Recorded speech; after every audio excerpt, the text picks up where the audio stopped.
Have a nice student, welcome to my YouTube channel. आपका मेरे YouTube channel में स्वागत है। तो हम लोग बर्नौली थ्योरम पढ़ रहे हैं। तो बर्नौली थ्योरम या प्रोबेबिलिटी पढ़ाते समय टाइम ज़्यादा लॉस होता है, तो उसी को सॉल्व करके दिखाते समय तो क्वेश्चनों को हम पहले ही लगा रहे हैं, उसके अनुसार आप समझ लीजिएगा। और इधर आपको बोर्ड में इसको अलग से बताया भी जाएगा, क्योंकि आप लोग भी बोर हो जाते हैं। वही चीज़ यदि 15 मिनट तक चली जाए एक एक चीज़, तो बोर होके आप देखते भी नहीं हैं। तो इस बार हमने क्या किया है कि आगे क्वेश्चन आपको विशेष रूप से समझना है। यदि और चूँकि क्लास 12th है तो निश्चित है कि आप हर चीज़ सही ढंग से ही समझेंगे। तो क्वेश्चन विशेष रूप से आपको समझना है, और जो थ्योरम बर्नौली इस समय बता रहे हैं उसके कॉन्सेप्ट को सही ढंग से देखना है। और जो क्वेश्चन हमने लगाया है वो परीक्षा के हिसाब से लगाया है कि आपको परीक्षा में, क्योंकि डायरेक्ट तो आप लगा नहीं सकते हैं, आपको आंसर पता है, बस उसकी भाषा भी सही होनी चाहिए। तो लगाने का तरीका जो है शॉर्ट एंड स्वीट के हिसाब से लगाया है कि आपको अखरे भी ना और क्वेश्चन भी सही हो और नंबर भी सही मिले। तो बर्नौली थ्योरम में कोई खास है नहीं, सीधे सीधे आपको क्वेश्चन स्पष्ट समझ में दिखता है कि बर्नौली ही लगेगी। बर्नौली में 1 बैग, 2 बैग, 3 बैग, या 1 बॉक्स, 2 बॉक्स, या एक पेशेंट के हिसाब से भी हो सकता है। पेशेंट और माने बीमारी के हिसाब से कि किसी भी मोहल्ले में बीमारी फैल रही है, फिर बीमारी का प्रतिशत इतने हैं, इतने स्वस्थ व्यक्ति हैं, इस तरह से इसमें क्वेश्चन रहते हैं। क्वेश्चन तो लगा दिया हूँ, फिर भी हम आपको किनारे इधर समझाएंगे, है ना, क्योंकि समझना भी जरूरी है क्वेश्चन को। तो इसमें देखिए क्वेश्चन में जो लिखा गया है, क्वेश्चन में क्या दिया गया है, A bag contains 4 red and 4 black ball. Another bag contains 2 red and 6 black ball. इसमें 2 बैग हैं और दोनों बैगों में ही कुछ गेंदें रखी हुई हैं। तो पहले बैग में 4 रेड माने 4 लाल गेंदें रहती हैं और 4 ब्लैक माने 4 काली गेंदें। तो पहले बैग में 4 लाल और 4 काली गेंदें। दूसरे बैग में 2 रेड एंड 6 ब्लैक, और दूसरे बैग में 2 लाल गेंदें हैं और 6 काली गेंदें हैं। तो कहने का मतलब कि 2 बैग दे दिया यहाँ। अब दोनों बैग में बाल ही रखी हैं, और बाल किस किस कलर की रखी हैं, इसमें रेड और ब्लैक, और भी बाल हो सकती हैं, जरूरी नहीं कि रेड और ब्लैक हो। आपको यहाँ पे उसके अंदर क्या भरा है उससे तो मतलब रखेंगे, क्योंकि काउंटिंग होती है उसकी। पर हमको जिस बाल की या जिस कलर की या जिस पर्सन की प्रोबेबिलिटी निकालना है उस पर विशेष ध्यान देना है कि वो कितने हैं। तो ये 2 बैगों में कुछ बाल भरी हैं। पहले बैग में 4 काली और 4 लाल गेंदें हैं, माने 4 रेड एंड 4 ब्लैक बाल, और दूसरे बैग में 2 रेड एंड 6 ब्लैक बाल। अब उसमें से एक गेंद आप रेंडमली निकाल लेते हैं, बिना देखे हुए एक बाल खींच लेते हैं, तो वो बाल रेड कलर की होती है। क्वेश्चन ये बोल रहा है कि आपने दोनों बैगों में से किसी एक बैग से आपने गेंद निकाल ली। ये भी बोल सकता है कि हम पहले बैग से निकाले। हम यहाँ बोल रहे हैं कि किसी भी, हम एक बैग, 2 बैग हैं, किसी भी एक बैग से हमने लाल गेंद निकाल ली। काली भी लिख सकता है वो। तो यदि हम रेड कलर की बाल निकाले हैं तो क्वेश्चन में बोल रहा है कि रेड कलर, ये देखिए यहीं पे बोल देता कि रेड कलर बाल आने की प्रोबेबिलिटी बताइए। बैग का जिक्र ना करता कि बैग फर्स्ट से निकाले हैं कि सेकंड से। तो उस समय आप बेस थ्योरम में सिर्फ डिनोमिनेटर का यूज करेंगे, न्यूमरेटर का नहीं होता। मतलब कि ये कंडीशन लगा देंगे, दोनों ही प्रोबेबिलिटियाँ जोड़ देंगे। तो इसमें बोला है बेस थ्योरम में कि बैग फर्स्ट से रेड बाल आने की प्रोबेबिलिटी बताइए। फिर से क्वेश्चन अब पूरा देख समझ लीजिए। इसमें क्वेश्चन बोला है कि 2 बैग हैं, दोनों बैगों में कुछ बाल रखी हुई हैं। पहले बैग में 4 लाल और 4 काली गेंदें, 4 red and 4 black balls. And second bag में क्या है, सेकंड बैग में 2 रेड बॉल हैं और 6 ब्लैक बॉल हैं। अब इन दोनों बैगों से हम एक गेंद बिना देखे हुए खींचते हैं। यदि वह गेंद लाल कलर की है, माने रेड कलर की है, तो रेड कलर की प्रोबेबिलिटी बताइए यदि वह गेंद बैग फर्स्ट से निकाली गई हो। ये है क्वेश्चन। तो बैग फर्स्ट से रेड बॉल निकालने के लिए बोल रहा है।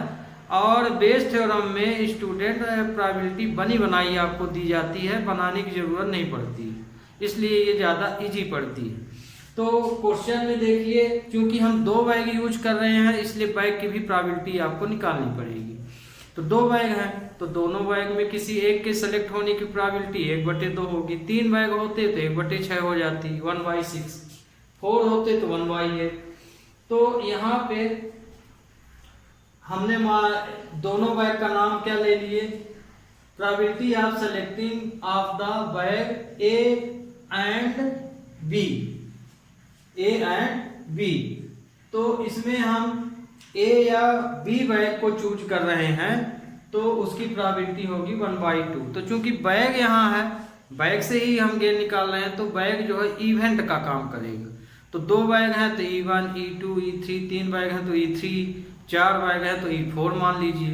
तो घटना यहाँ पे हम जो E1, E2 मानते हैं वो आप किस वस्तु से यूज कर रहे हैं, किस वस्तु से वो चीज़ निकल रही है, जिस वस्तु से निकले वही घटना कहलाती है। जैसे ये हम बैग से ही बॉल निकाल रहे हैं तो बैग फर्स्ट से निकाल रहे हैं तो बैग फर्स्ट से रेड बॉल निकलने की घटना, तो मतलब कि यहाँ बैग जो है इवेंट का काम करेगा। तो 2 बैग हैं तो दोनों बैग में किसी एक बैग के सेलेक्ट होने की प्रोबेबिलिटी जो है 1/2 होगी। तो चूंकि दोनों बैग हैं तो दोनों के लिए ही 1/2 होगी। तो इसलिए probability of selecting of the bag A or B, यहाँ आर कर लीजिएगा, ए आर बी होगा। तो ये बैग की प्रोबेबिलिटी हो गई। अब बैग फर्स्ट में बालों की संख्या लिखना ध्यान रखिएगा कि डायरेक्ट आप प्रोबेबिलिटी लीजिएगा जरूर, पर बॉक्स में क्या क्या चीज है उसे रिप्रेजेंट जरूर कीजिएगा। तो here number of ball in a bag A, तो बैग ए में कितने बॉल हैं, 8 बॉल हैं, 4 रेड और 4 ब्लैक। ये हमने रिप्रेजेंट कर लिया। तो रेड बॉल की बोला है प्रोबेबिलिटी, तो बैग ए से रेड बॉल आने की प्रोबेबिलिटी, तो बैग ए से रेड बॉल आने की प्रोबेबिलिटी 4/8 होगी, क्योंकि 4 रेड है टोटल वाली है तो 4/8 हो गया। वास्तव में ये यानी अपान यानी से यहाँ लगा। तो E1 लिए हैं, यहाँ देखिए E1 क्यों लिए हैं, क्योंकि E1 या E2 दोनों की प्रोबेबिलिटी 1/2 जरूर है, पर बैग ए से तो ए को हम E1 मान लिए हैं, माने बैग फर्स्ट को E1 घटना माने हैं, बैग सेकंड को E2 घटना माने हैं, इवेंट माने हैं। तो चूंकि हम बैग ए से ये घटना हो रही है रेड बॉल आने की प्रोबेबिलिटी, तो 4/8 लिए हैं, इसलिए A/E1 हो गया। ठीक, रेड बॉल, यहाँ आप रेड बॉल भी लिख सकते हैं, तो यहाँ पे R सिंबल भी बना सकते हैं। मान लीजिए यहाँ ABC लिखा है तो यहाँ यह नंबर ऑफ बॉल बैग ए लिखा है, हम रेड बॉल की यहाँ प्रोबेबिलिटी निकाल रहे हैं, तो आप यहाँ पे रेड भी R भी कर सकते हैं। तो चूंकि दोनों R भिड़ जाएंगे इसलिए यहाँ हम R ना करके A कर लिए। फिर बैग सेकंड से 2 रेड हैं, 6 बॉल, तो रेड बॉल आने की प्रोबेबिलिटी, क्योंकि अब बैग बी ले लिए हैं तो B/E2, बैग बी से घटना हो रही है तो 2/8 हो जाएगा। तो जो रेड बॉल निकाल रहे हैं बैग बी से तो B/E2 हो गया, इसकी प्रोबेबिलिटी ये। अब हम ये प्रोबेबिलिटी निकाल लिए पूरी, बैग ए की भी प्रोबेबिलिटी निकाल लिए, ए से रेड बॉल की प्रोबेबिलिटी निकाल लिए और बी से भी निकाल लिए, और बैग की प्रोबेबिलिटी ऑलरेडी निकली है। अब यहाँ बेस थ्योरम लगाएंगे। तो बेस थ्योरम के अनुसार हम बैग फर्स्ट से निकाल रहे हैं, माने ए बैग से निकाल रहे हैं रेड बॉल, तो यहाँ पे जिस बैग से आप प्रोबेबिलिटी बोली गई है निकालने के लिए या जिस घटना को बोला गया है उसको हमेशा न्यूमरेटर में लिखते हैं। तो P/E1 इंटू PA/E1 हो जाएगा, मतलब बैग फर्स्ट से रेड बॉल आने की प्रोबेबिलिटी अपान बैग फर्स्ट से रेड वाल आने की प्रोबेबिलिटी प्लस बैग सेकंड से रेड वाल आने की प्रोबेबिलिटी। पर स्टूडेंट यहाँ ये भी ध्यान रखिएगा, जरूरी नहीं कि दोनों ही बैग से रेड आई वाल निकाली गई हो। ये भी हो सकता है, क्वेश्चन में दे सकता है कि पहले बैग से रेड वाल निकाली गई, दूसरे से ब्लैक वाल निकाली गई, तो पहले बैग से रेड वाल आने की प्रोबेबिलिटी बताइए। तो बात वही रहेगी, सेकंड बैग से यदि आप ब्लैक वाल निकाल रहे हैं तो ब्लैक वाल की निकालेंगे तो 6/8 हो जाएगी प्रोबेबिलिटी। तो यहाँ पे आप 6/8 लिखेंगे, मतलब जो जिसकी भी प्रोबेबिलिटी हो उसको आपको यहाँ लिखना। ये तो इसमें हम वैल्यू रख दिए, वैल्यू पूरी निकली हुई है ना। PE1 की वैल्यू है 1/2, ये रख दिए। फिर A/E1 की वैल्यू 1/2 ही आई है तो 1/2 ही रखे हैं। फिर यही वैल्यू नीचे भी होती है ना, ये प्लस सेकंड बैग, तो सेकंड बैग में इसकी भी प्रोबेबिलिटी 1/2 है, ये तो वही रखा गया है।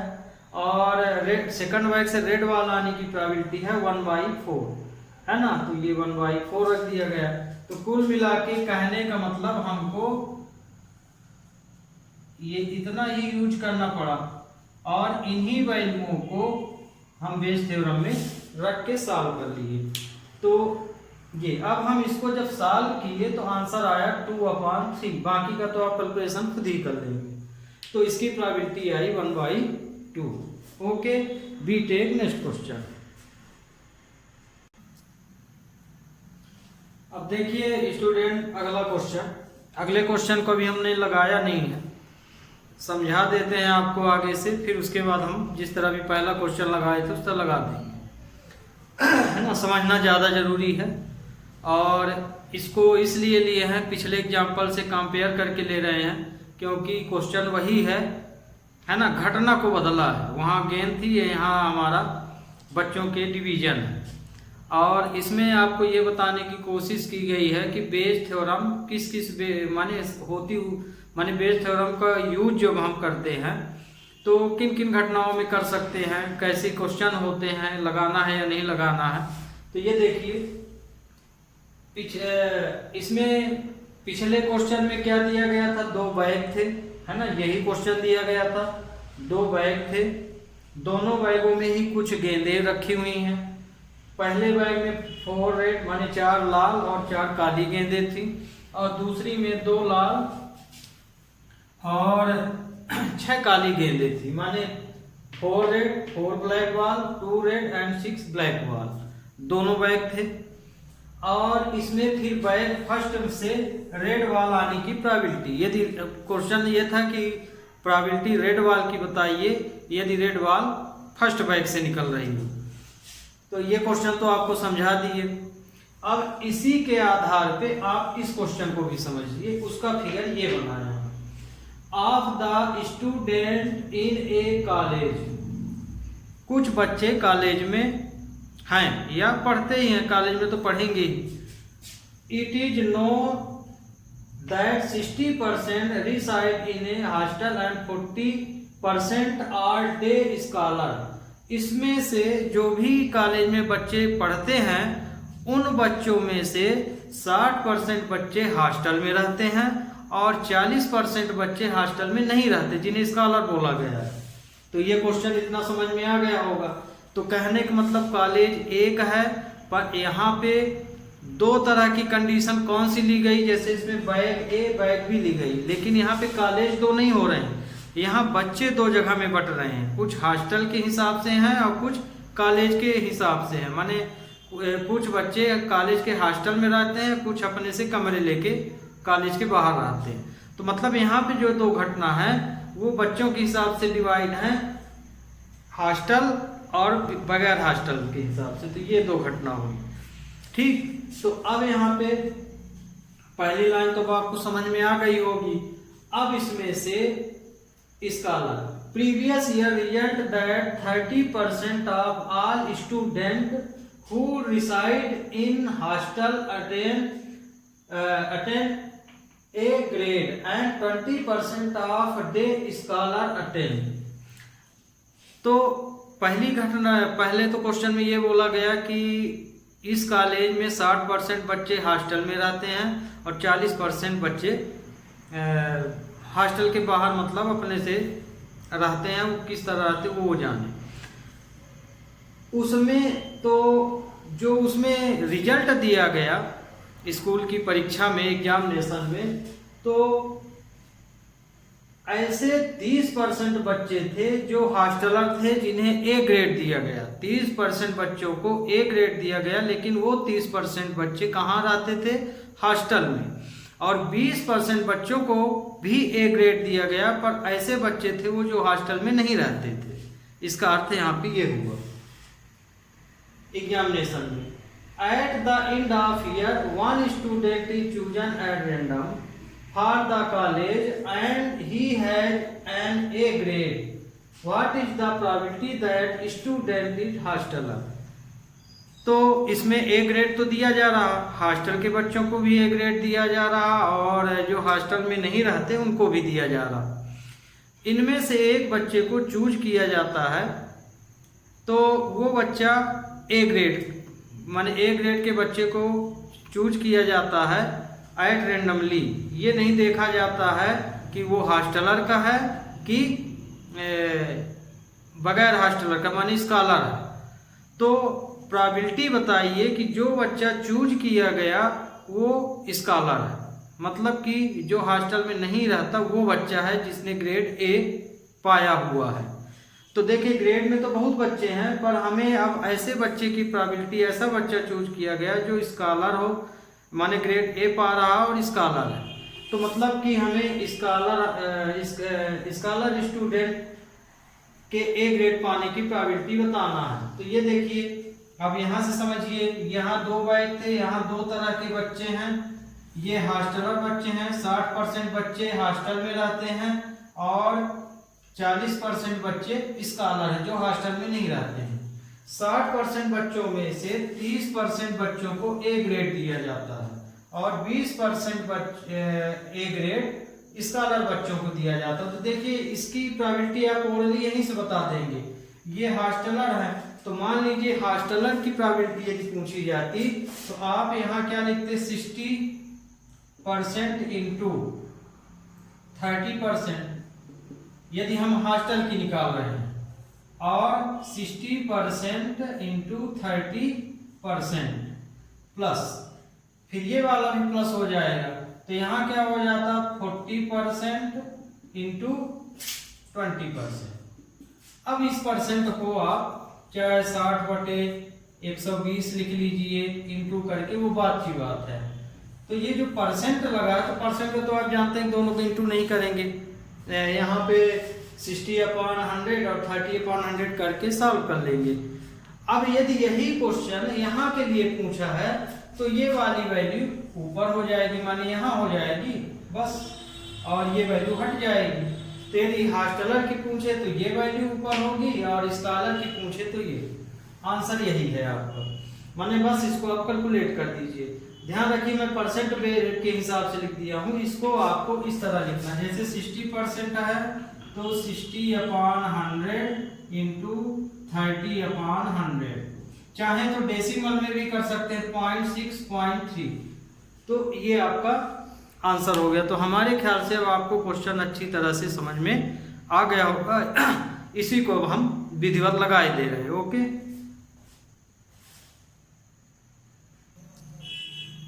तो ये देखिए इसको विधिवत लगाने का तरीका, ये क्वेश्चन तो समझा दिए, लगा के भी आपको बता दिए थे। अब उसको लगाने का तरीका इस तरह से होगा। Probability of that student is a hosteller. Hostel में रहने वाले विद्यार्थियों का परसेंट है 60%। स्कॉलर स्टूडेंटों का परसेंट है 40 जो हॉस्टल में नहीं रहते। ए ग्रेड पाने वाले बच्चों की प्रोबेबिलिटी जो हॉस्टलर हैं, हॉस्टल में रहते हैं, वो 30% है। और ऐसे बच्चे जो हॉस्टल में नहीं रहते, स्कॉलर हैं, उनका परसेंट है, ए ग्रेड पाने का परसेंट है 20%। तो हॉस्टल के लड़के ए ग्रेड माने जो बच्चा चूज किया गया वो हॉस्टलर है, ए ग्रेड पाने वाला, उसकी हमें प्रोबेबिलिटी बताना है। तो माने हमें प्रोबेबिलिटी किसकी बताना है, हॉस्टल के लड़के की ग्रेड ए आने की प्रोबेबिलिटी बताना। तो बस इसमें हॉस्टल कौन सा है, ये हॉस्टल है और ये हॉस्टल है, मतलब इसका इसमें इंटू हो जाएगा और इसका इसमें इंटू हो जाएगा। तो हॉस्टल के बच्चों के ए ग्रेड पाने की प्रोबेबिलिटी निकालना है, इसलिए हॉस्टल न्यूमरेटर में रहेगा और दोनों प्रोबेबिलिटियां जुड़ गई हैं, है ना। ये तो आपको करके बताए ही थे। तो ये वैल्यू चाहे 0.6 यहाँ कर लीजिए चाहे लास्ट में कर लीजिए, ये आपके ऊपर है। तो जो हमने यहाँ बनाया उसी के अकॉर्डिंग ये आया। अब परसेंट को डायरेक्ट तो इंटू यहाँ कर नहीं सकते हैं, इसलिए यहाँ पे हमने इस तरह से इसको बना लिया। तो ये 60/100, 30/100, चाहे तो यहाँ भी कट कर सकते हैं नंबर को या डेसिमल में कन्वर्ट कर लीजिए। तो इसे हम 0.6, 0.3 लिख लिए और ये वाला हो गया 0.4, 0.2, तो ये आया 0.18, ये आया 0.26 या 26। तो चूंकि ये लाइव प्लेस में है डेसिमल अपने आप कैंसिल हो जाएगा, नंबरों को कट किए तो 9/30। तो हॉस्टल के किसी एक बच्चे के ए ग्रेड आने की प्रोबेबिलिटी क्या हो जाएगी, 9/13। तो हॉस्टल से कोई बच्चा यदि चूज किया जाता है ग्रेड ए के लिए तो उसकी प्रोबेबिलिटी 9/13 होगी। तो ये भी आपको समझ में आ ही गया होगा। Okay, we take next question. अब इस क्वेश्चन को स्टूडेंट समझिए। इस क्वेश्चन में ये देखिए, आपको जो क्वेश्चन हम बताते जा रहे हैं उसका हिंट भी देते जा रहे हैं कंपेयरिंग करके, मतलब आपको अलग अलग क्वेश्चन बता रहे हैं लेकिन बेस थ्योरम कैसे यूज की जाती है, क्योंकि एक क्वेश्चन तो होगा नहीं उसमें कि बैग दिया जाएगा, अलग अलग कंडीशन भी हो सकती हैं। इसीलिए बेस थ्योरम को सही ढंग से समझाने के लिए जो भी क्वेश्चन हम बताते जा रहे हैं आज उसमें हम कंपेयर कर रहे हैं। और ये तीसरा नंबर का क्वेश्चन हम आपको बता रहे हैं, तीनों ही अलग हैं। पहला बैग वाला बताए, इसके बाद हॉस्टल से संबंधित क्वेश्चन हो गया, अब तीसरा है आंसर माने आंसर देने का प्रकरण। आंसर देने का प्रकरण मतलब कि कुछ बच्चे सही उत्तर देते हैं, कुछ गलत उत्तर देते हैं या कि गेसिंग करते हैं। तो ये देखिए, पहले क्वेश्चन में जब हम बेस थ्योरम लगाए थे तो क्या लगाए थे, बैग फर्स्ट से रेड वाल की लगाए थे। तो इसका आंसर हम क्या लिखे थे, इसमें से रेड वाल आने की प्रोबेबिलिटी क्या होगी, 4/8 होगी, है ना, 8 वाल है, इसमें 2/6 थी। इन बैगों को हम चूज किए थे तो 1/2 थी। तो बैग फर्स्ट से हम प्रोबेबिलिटी निकाल रहे थे, माने इससे, तो हम लोग क्या लिखे थे 1/2 इंटू 4/8, फिर 1/2 इंटू 4/8 प्लस फिर इसकी प्रोबेबिलिटी। तो 1/2 तो दोनों की है, तो 1/2 इंटू 2/6, इसी को सॉल्व किए थे तो हम लोग का आंसर आया था। तो बैग फर्स्ट से निकाल लिए थे, सेकंड से होता तो इसको ऊपर लिख लेते। फिर इसमें क्या किए हैं, इसमें दिया था कि ग्रेड ए पाने वाला स्टूडेंट हॉस्टलर होना चाहिए। तो ये हॉस्टलर है और ये स्कॉलर है, माने जो हॉस्टल में नहीं रहते। तो हम लोग क्या लगाए थे 60, इससे निकलनी चाहिए प्रोबेबिलिटी, तो 60% into 30% upon 60% into 30% plus 40% into 20%। तो ये हॉस्टलर के बच्चे का ए ग्रेड आने की प्रोबेबिलिटी हो गई। मान लीजिए इसी क्वेश्चन में जो ये क्वेश्चन दिया जा रहा है, इसी में यदि कुछ न बोले, ये भर बोले कि ए ग्रेड के एक बच्चा चुना गया और उनमें से किसी एक बच्चे को ए ग्रेड चुने जाने की प्रोबेबिलिटी बताइए। तो अब यहाँ ये नहीं बोला गया कि हॉस्टलर का ही बच्चा ए ग्रेड है, यदि ये ना बोला जाता तो उस स्थिति में आपको सिर्फ ये कंडीशन ही फॉलो करना है, ये नहीं लिखना, मतलब कि उस स्थिति के लिए ए ग्रेड पाने की प्रोबेबिलिटी तब उस स्थिति में हो जाती 1/2 4/8 प्लस 1/2 इंटू 2/6, ये टोटल प्रोबेबिलिटी थ्योरम लग जाती। लेकिन पर्सनल यदि नाम लिख दिया कि इसी से वो बच्चा हो, तब फिर बेस यूज करेंगे, न्यूमरेटर में ये लिखेंगे। तो ये देखिए तो ये देखिए दोनों क्लियर हो गया होगा आपको। अब इसमें भी यही बोला है। अब इसमें भी क्या बोला है देखिए क्वेश्चन में। अब इसमें जो बोला है तो यहीं से आगे निकाल लेते हैं ना, उसके बाद हम आपको क्वेश्चन समझा देते हैं। इसमें ये बोला है इसके आधार पे कि एक ऑब्जेक्टिव क्वेश्चन कंपटीशन होता है, एग्जामिनेशन लिया जाता है किसका, ऑब्जेक्टिव क्वेश्चन का। उस ऑब्जेक्टिव क्वेश्चन में जो बच्चे करेक्ट आंसर देते हैं उनकी प्रोबेबिलिटी 3/4 है। उनकी प्रोबेबिलिटी कितनी है, 3/4। और ऐसे बच्चे जो गेस करके आंसर बोल रहे हैं, माने गेस कर रहे हैं तो उनका आंसर सही भी हो सकता है और गलत भी हो सकता है, तो ऐसे बच्चे हैं उनकी प्रोबेबिलिटी 1/4 है। तो यदि गेस करने वाले बच्चों की दूसरी भी कंडीशन 1/4 है, माने आंसर तो वो ऐसे बच्चे जो गेस करके सही उत्तर दे रहे हैं वो 1/4 है, और ऐसे बच्चे की प्रोबेबिलिटी माने घटना भी 1/4 ही दे रहा दोनों। लेकिन करेक्ट आंसर जो बच्चा देता है तो उसका तो आंसर करेक्ट ही रहेगा। तो ध्यान रखिए कि जो वैल्यू बिल्कुल परफेक्ट ट्रू है, माने सही ही है, तो उसकी प्रोबेबिलिटी हमेशा 1 होती है। तो ये 1 आपको क्वेश्चन में नहीं मिलेगा, ये आपको जानकारी चाहिए। अभी हम क्वेश्चन में समझा रहे हैं। ये दोनों तो 1/4 क्वेश्चन से आपको ऑलरेडी समझ में आएगा कि 2 बार दिया है तो 2 बार लिखा गया है। माने इसमें जैसे ये देखिए ये दोनों डिफरेंट है इसमें, और इसमें ये दोनों सेम दे दिया। तो अब क्वेश्चन समझिए। And answering a question on a multiple choice test a student know the answer or guesses let be 3/4 be the probability that he know the answer and 1/4 be the probability that he guesses। ऐसे भाई एक multiple choice test जो हो रहा है उसमें 2 तरह के बच्चे हैं। एक आंसर गेस करके वहां टिक लगा रहे हैं, दूसरे बिल्कुल जो परफेक्ट हैं, जानते हैं कि ये सही ही है, उसी में टिक लगाते हैं। तो आंसर और गेसेस 2 केस ये दिया।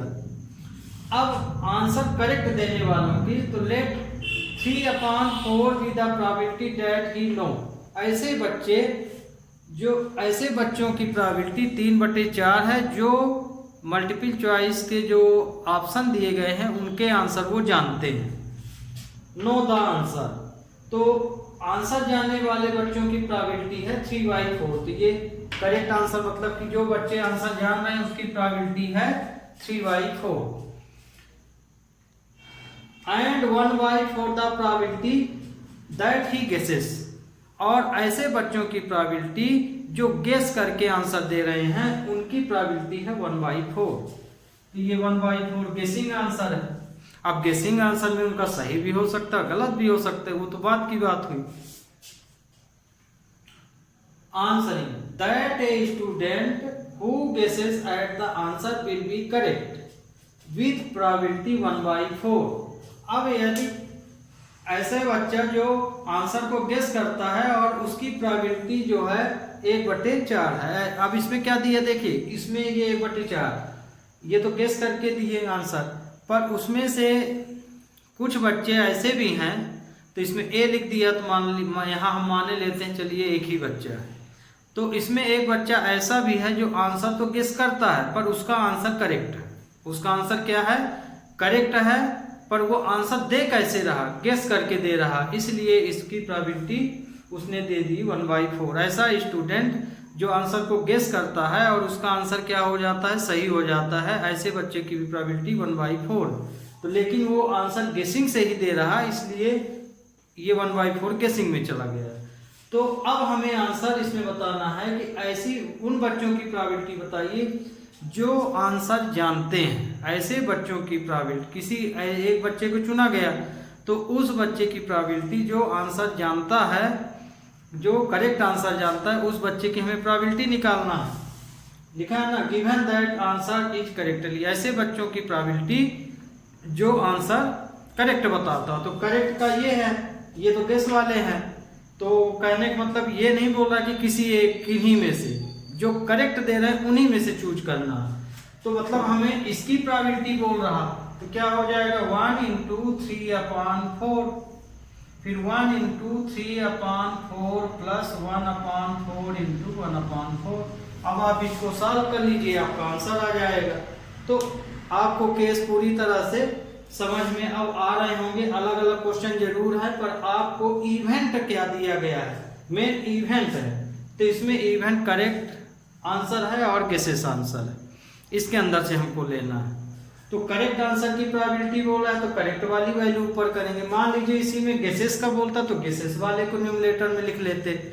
मान लीजिए इसमें रेड वाल की पूछा है, ब्लैक वाल की होता तो ब्लैक वाल के लिए निकालते, और दूसरी बार रेड वाल इससे निकालने को बोलता तो इस बैग को ऊपर लिखते, है ना।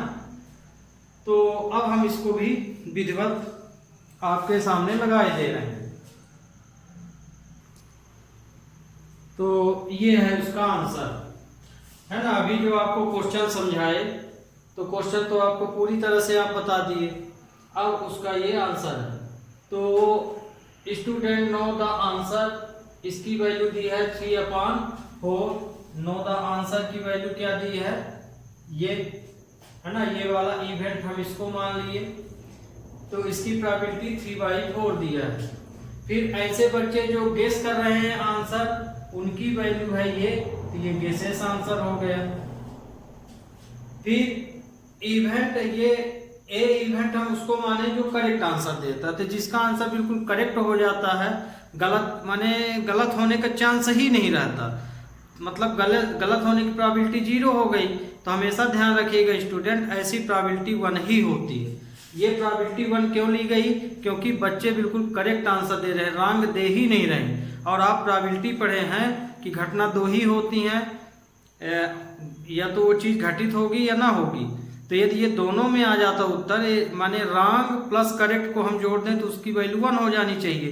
तो चूंकि ये बच्चे सिर्फ करेक्ट आंसर दे रहे हैं, जो सही वाले हैं, तो मतलब गलत बिल्कुल नहीं दे रहे हैं, तो गलत होने की प्रोबेबिलिटी यहाँ 0 हो जाती है। तो P1 plus P2 equal to 1 के बराबर है, इसलिए यहाँ पे P1 मान लीजिए 1 है, P2 0 है, तो बराबर 1। तो जिसका आंसर बिल्कुल करेक्ट है, गलत हो ही नहीं सकता है, या कि पूरे गलत हैं, सही नहीं हो सकता, तो भी उसकी प्रोबेबिलिटी 1 ही है। तो ये 1 हो गया, जो कि ये क्वेश्चन में आपको नहीं दिया गया, इसको आपको अपने दिमाग से समझना पड़ेगा। और गेसेस आंसर की प्रोबेबिलिटी 1/4 है, ये चीज यहाँ पे दी गई है ये। तो हमें करेक्ट आंसर देने वाले बच्चों की प्रोबेबिलिटी बताना है, तो ये घटना हो जाएगी। बाकी बेस थ्योरम तो आप समझ ही गए हैं, बस ये वैल्यू यहाँ बेस थ्योरम के अनुसार लगा लेना है, तो आंसर आएगा 12/13।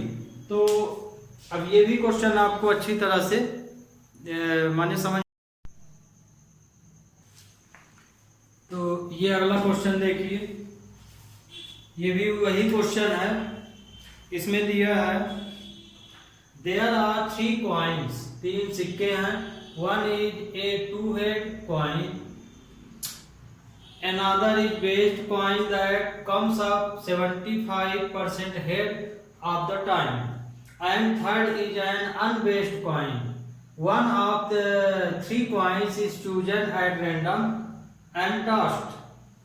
It so head. What is the probability that it was the 2-head coin? अब क्वेश्चन इसको आप सही ढंग से समझ लीजिए। इसमें 3 सिक्के दिए हुए हैं और तीनों सिक्के अलग अलग बेस के बनाए हुए हैं। पहले सिक्के में बोल रहा है कि ऐसा सिक्का है जिसके दोनों ओर हेड है। उस सिक्के में, पहले सिक्के में दोनों ओर ही हेड है, टेल नहीं बना हुआ है। दूसरे सिक्के में कंडीशन दे दिया है कि दूसरे सिक्के में जब हम टॉस करते हैं तो 75% हेड आता है, 25% ही टेल आता है। माने उसमें कंपलसरी कर दिया है कि यदि आप सेकंड वाले सिक्के को टॉस करते हैं तो उसमें 75% हेड ही पड़ेगा, बाकी टेल पड़ेगा। और थर्ड वाले सिक्के की कंडीशन दिया है कि थर्ड वाले में कुछ भी पड़ सकता है, हेड भी आ सकता है, टेल भी, अनवेस्ट बोल दिया है। तो तीनों सिक्के हो गए। तो पहले सिक्के की प्रोबेबिलिटी में तो आपको डन है, चाहे आप किसी भी तरह उछालें हेड ही पड़ेगा। तो जिसकी प्रोबेबिलिटी बिल्कुल डन होती है कि ये ही माने सत्य ही होगा या पूरी तरह से असत्य ही होगा, तो ऐसी प्रोबेबिलिटी हमेशा 1 हो जाती है। तो चूंकि सिक्के में दोनों हेड हैं तो वो चिट पट दोनों हेड है, इसलिए इसकी प्रोबेबिलिटी 1 होगी। ओके, तो पहले की प्रोबेबिलिटी 1 होगी। फिर दूसरे की प्रोबेबिलिटी दे ही दिया है 75%, तो 75/100 हो गई। थर्ड की हेड भी आ सकता है, टेल भी, तो हमको हेड आने की प्रोबेबिलिटी क्वेश्चन में बोला है, तो इसलिए 1/2 होगी। तो ये तो आपको पता चल गया तीनों की प्रोबेबिलिटी क्या होगी।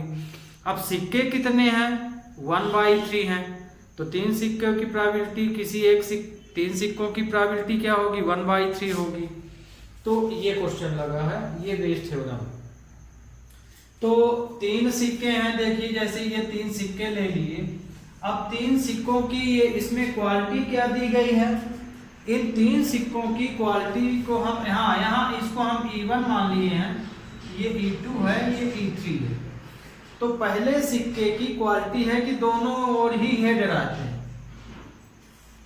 अब जिसमें दोनों ही हेड रहे तो उसका माने चिट पट दोनों सेम है, माने हेड टेल दोनों ही वो 1/2 हो गया, तो इसकी प्रोबेबिलिटी 1 हो जाएगी, क्योंकि हेड ही पढ़ना है, दोनों चाहे कुछ भी आप करें हेड ही रहेगा। इसमें कंडीशन दे दिया 75%, तो इसकी प्रोबेबिलिटी हो गई 75/100। तीसरा अनबेस्ड है, अनबेस्ड का मतलब कि या तो हेड आएगा या तो टेल आएगा, माने बेस नहीं बनाया गया उसका, अपने से जो आए तो आए, इसकी प्रोबेबिलिटी 1/2। तो अब देखिए क्वेश्चन बोला है कि हेड है, इसमें ऐसे सिक्के की आने की प्रोबेबिलिटी बताइए, ऐसे सिक्के में हेड आने की प्रोबेबिलिटी बताइए जिसमें दोनों ओर हेड बने हुए हैं, दोनों ओर क्या बने हुए हैं, हेड। तो हेड तो आने की प्रोबेबिलिटी बोल रहा, लेकिन बोल रहा कि ऐसे सिक्के में हेड आने की प्रोबेबिलिटी बताइए जिसमें दोनों ओर हेड बने हुए हैं। तो दोनों ओर हेड किस में बना है, इसमें बना है, तो मतलब हमें इसको ऊपर लिखना है ना। तो अब इसके साथ इसकी प्रोबेबिलिटी, हेड आने की प्रोबेबिलिटी हमने क्या ले ली, मान लीजिए ये इसको हम ए मान लिए हैं, इसको बी मान लिए, इसको सी मान लिए, तो पीए की वैल्यू क्या हो गई 1, और सिक्के चूज करने की प्रोबेबिलिटी 1/3 आपको पता ही है। तो ये देखिए ये ऊपर आ गया। इसी तरह से जैसे अभी पिछले क्वेश्चन में कंडीशन समझाए हैं, तो आप यहाँ से समझ गए होंगे, हमें इससे निकालना है तो इसको ऊपर रखना है, बाकी ये तीनों जुड़ जाएंगे इस तरह से, है ना, केस बना है।